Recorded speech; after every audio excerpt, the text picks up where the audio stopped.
सालगिरह पर केक ही क्यों काटा जाता है? जब से हम पैदा हुए हैं सालगिरह मनाते वक्त अगर केक न काटें तो हम इसे सालगिरह तस्वर ही नहीं करते। हम सब जब भी अपनी सालगिरह मनाते हैं तो खुशी में केक काटते हैं और हमें केक काट के ऐसा महसूस होता है कि हमने अपनी सालगिरह अच्छे तरीके से मना ली है। मगर क्या हम में से कभी किसी ने सोचा है कि सालगिरह मनाने के लिए हम केक काटने का ही इंतखाब क्यों करते हैं? इस केक पर मोमबत्ती को क्यों बुझाते हैं? इस रिवाज का आगाज कब और कहां से हुआ? आइए हम आपको बताएं कि हम सालगिरह मनाने के लिए केक ही क्यों काटते हैं और इसे काटते वक्त मोमबत्ती क्यों बुझाते हैं। तारीख से हमें ये बात मालूम होती है कि सबसे पहले सालगिरह का केक जर्मनी में बनाया गया था और जर्मन लोग अपने बच्चों की सालगिरह को केक के साथ मनाते थे। इस जश्न को कॉन्डरफेस्ट कहा जाता था।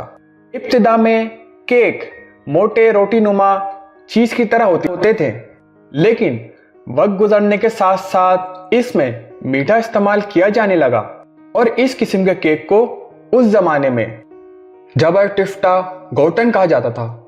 इसके बाद 17वीं सदी में सालगिरह के केक को आइसिंग, तहो और सजावट जैसे फूलों की तरह मजीद वज़्न दी गई।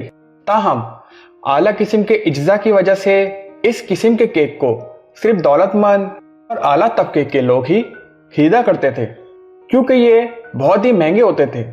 18वीं सदी में केक बनाने का अमल मजीद तरक्की कर गया, क्योंकि खाने और बेकिंग के बर्तन आसानी से लोगों को बाजार में मिल जाते थे। इसी वजह से केक बनाने का सामान सस्ता होने लगा और साथ ही केक की कीमत में भी नुमाया कमी वाक़या होने लगी और केक बनाने की तादाद में भी काफ़ी हद तक इजाफा हुआ।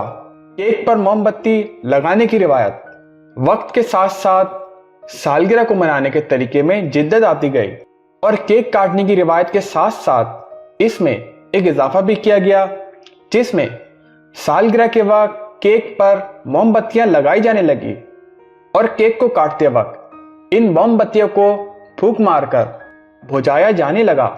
बादजा केक पर मोमबत्तियां जलाना बाकायदा तौर पर रस्म की शक्ल इख्तियार कर चुकी है, जिसे तकरीबन दुनिया के हर मुल्क में अपनाया जाता है। Subscribe to our channel by clicking the subscribe button. Click the bell button and enjoy the latest uploads from our channel.